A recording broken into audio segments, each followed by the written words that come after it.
And what is up guys? Good morning, good afternoon, good evening. Anong oras niyo ako napapanood? Sa mapagpalang araw sa ating lahat. And of course, it's me, your car guy, 8 Gig Pep Talk. 8 gig pep talk, ang ride may safe at ganda. Di bali ng second hand, basta'y panalo ka. Ayan, nandito tayo ngayon sa loob ng ating napakagandang Nissan Almera. So, ayun, 2020 model, gasoline engine, manual transmission. So, papakita ko lang kung gaano siya tumanakbo habang hinihintay natin si Mrs. Andyan, ang tagal-tagal niya. Hindi pa nagbihis. Actually, alis kami ngayon. So, ayun, hindi naman ganun kalayo. Pumunta lang kami ng bayan. May bibili lang kami gamit ng anak ko para sa pag-aaral. And decide ko na, siyempre, pakita natin kung gaano naman to tumakbo. Siyempre, ayan, cold start to. Ilang araw ba? 3 araw na hindi na-start. So, ayun, titingnan natin. So, ayan, pagka during, ayan, pagpasok mo rito, ayan, may umiilaw dyan yung makikita nyo, ayan. Siyempre kasi nga may alarm na yan. Ito na yung urig key niya, nandyan, nakasama lahat yung ano niya. Napakaganda, nakita nyo naman dun sa unang vlog ko na pagka pinandut mo yan, automatic dun sa likod, napaka-komportable.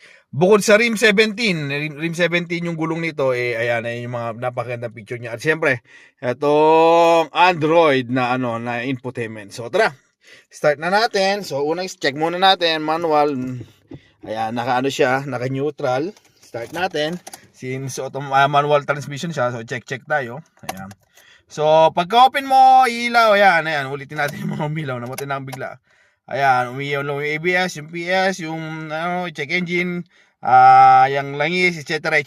So, umilaw naman lahat. Okay naman, naiiwan na lang yan na lang yung mga naiiwan. At siyempre, umilaw na rin tong Android na infotainment. So, start natin. Let's go, let's check. Cold start to Ayan. Ayan, one click, one start naman siya, walang naging problema. Okay lahat, ang naiwan na lang is, ayan, yung ano na lang natin, itong, ano na kasing tawag dito, ayan, yung handbrake na lang natin kasi naka-handbrake. So, ayun, napakaganda nito sa sasakyan na ito, ayan, during cold start niya, ayan, medyo mataas yung RPM niya. 1,500. Since cold start pa lang naman yan, wala namang problema yan mamaya bababa at bababa rin naman yan. So ayun, napakalamig ng aircon, maayos. Tapos itong Android niya, ang picture niya, meron siyang reverse. Ayan, reverse cam na reverse assist back ka. Anong tawag man yun? Ayan. Basta sa may pag-reverse mo siya, ayan. So ayun yung neutral, clutch natin, ayun yung pa natin. Tapos punta natin sa reverse. Ayan, nandun yung R. So reverse tayo. Ayan, iilaw yan. Ayan, lalabas yung ayan. So back assist cam. Ayan, yan pala yung tawag diyan. Back assist cam. So ayan, napakaganda. Makikita nyo na kaagad. And okay na. So hindi kayo mahirapan umaatras. Hindi nyo na kailangan Although kompleto rin naman. Ayan, yung back mirror saka yung mga side mirror okay na okay din naman. So kayo option nyo na kung hindi kayo mahihirapan. Tapos ayan yung sounds niya, pwede siyang Bluetooth, pwede siyang radio, pwede, napakadami niyang settings. Pero una sa lahat, medyo mainit na, since siguro okay naman na yung warm up niya na, medyo bumaba na kanina, nasa 1.5. Bababa na siya ng 1,000 and bababa na yan. Tapos on natin yung aircon yan.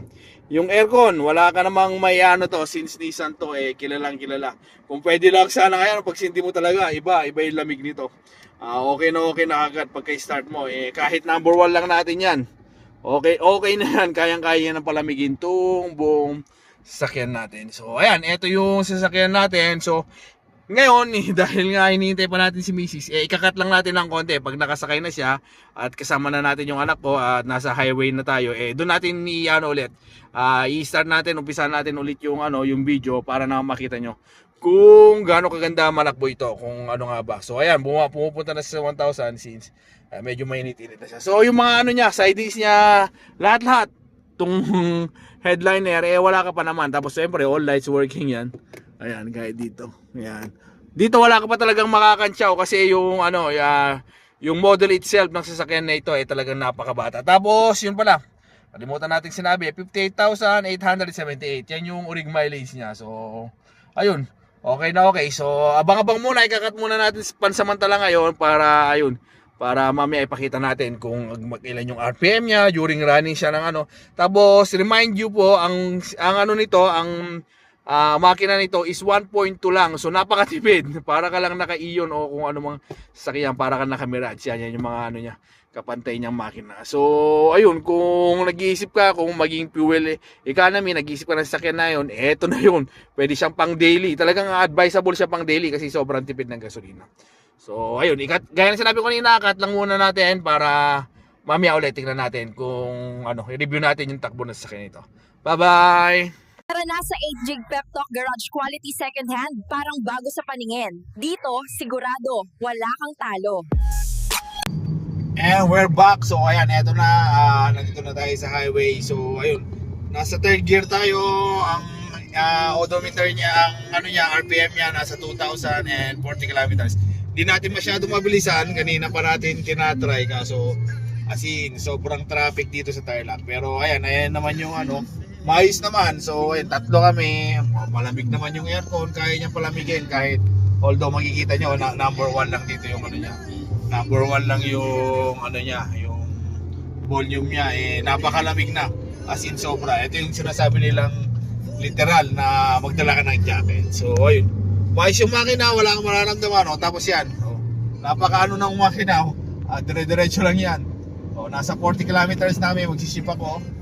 Third gear, ayan, hindi ko pa rin hinahawakan pero maayos pa rin. Ayan. So napakaganda. Nung makina niya, wala siyang kabig, wala siyang kalambag. Okay na upagay pa. Kaya nga na sinabi ko, itong sasakyan na ito, yung modelo niya, yun ay mismo magsasabi dun sa mga features niya. Kasi nga, bagong-bago pa, wala pa talaga sakitin, wala pa talaga magiging problema pagka binili mo itong sasakyan nito. So, ayan. Ito yung review natin. Gusto natin kanina. Kaso, makikita nyo naman, as in, sobrang traffic ngayon dito sa hinalang natin. Ayan. Baka maka-copyright tayo. Ayan, touchscreen na rin yan, di ba? Touch ka lang dito, konting touch lang. Okay na siya. Tapos pag hinom mo, so ayan yung mga napakaganda ng Android niya. Ayan, tapos yun. Ano ba? Napakakinis yung mga dashboard niya. Okay na okay. Yan, yung mga louver niya. Ito, medyo nagkaroon tayo ng maganda-gandang tingnan natin kung masasagad natin. Tuloy, kayang-kaya niya itong 100 to 120, kaya pa naman to. Kaso nga lang, sa sitwasyon natin ngayon, hirap tayo kasi nga traffic itong Tarlac City. So, sa ngayon, ayun yung review natin. Ito na, try natin, baka nasa 60 kilometers tayo. Ayan, 60 and racing, pataas pa. So, shift na tayo ng 5th gear. Ayan, 5th gear na tayo. Nasa 70, nasa 2,200, nasa 70 kilometers. Pero Baguio hindi aabot ng 100, pero ayun di ba? Napaka ng makina manibela niya. Wala kang mararamdaman na vibration, wala kang makikitang kabig. Kahit nagpapreno na ako, hindi pa rin ko makabig yan. So ayun, lang muna sa ngayon kasi hirap tayong i-focus ng kasi ayan, sobrang mali yung timing natin ngayon na mag-vlog para sa ganito. Pero at least kahit pa paano ay napakita natin. So ayun, muli ang yung likod, Jig Pep Talk, nagpapaalala na pagkabibili ng second hand car, mas mainam talaga na na magdala kayo ng mekaniko. Nang sa ganun naman, makasigurado kayo lahat ng mga pangamba nyo sa pagbibili ng sasakyan, lalong-lalo na pagka second hand, hindi talaga maiiwasan, meron at meron magiging problema yan. Pero mawawala lahat yan, mag-check, makikita ng mga mekaniko nyo pagka nagsama kayo para yung mga perang pinabibili nyo na sasakyan hindi nasasayang. So ayun, ganito na lang tayo mga kapep talk. God bless everyone, mabuhay ka. See you on my next vlog. May pangarap kang sasakyan, tara dito na sa 8 Gig Pep Talk. Sigurado walang kaba, quality second hand, parang bago sa tingin. Sa bawat ride mo kami nasa likod din. Di kailangan ng bago, basta maayos, maingat. Kasama mo kami sa bawat hakbang, mapakalsada